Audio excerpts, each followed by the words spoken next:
আজকে বানাবো চিকেন পকোড়া।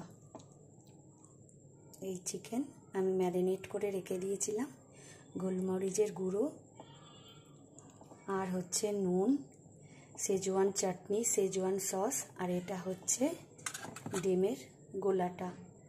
একটা ডিম ফাটিয়ে দিয়েছি, আর এটা হচ্ছে অ্যারারুট। আমি মাখিয়ে রেখে দিলাম।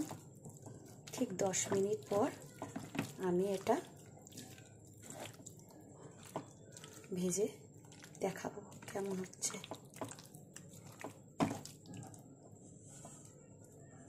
চলো তাহলে ভেজে দেখাচ্ছি কেমন হয়।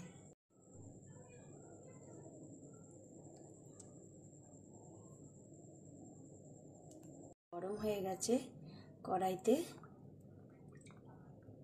তেল দিয়ে দিলাম।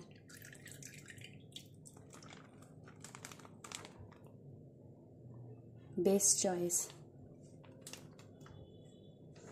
আর এটা করতে গেলে একটু বেশি তেল লাগে। পকোড়ার মশলাটা তৈরি।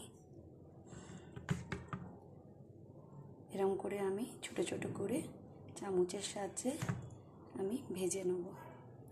তেল গরম হয়ে গেছে, এবার আমি একটা একটা করে দেবো।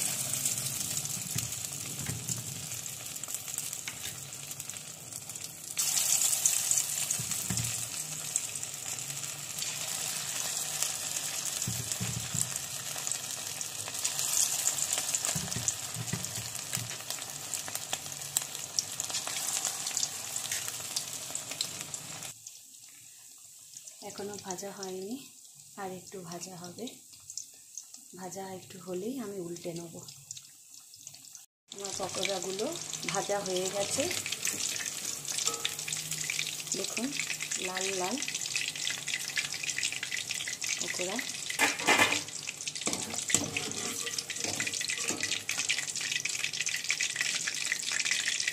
আমার ডেকোরেশন হয়ে গেছে, রেডি চিকেন পকোড়া। ছেলের আবদারে আবার আজকে বানিয়ে ফেললাম। কেমন হয়েছে বলো।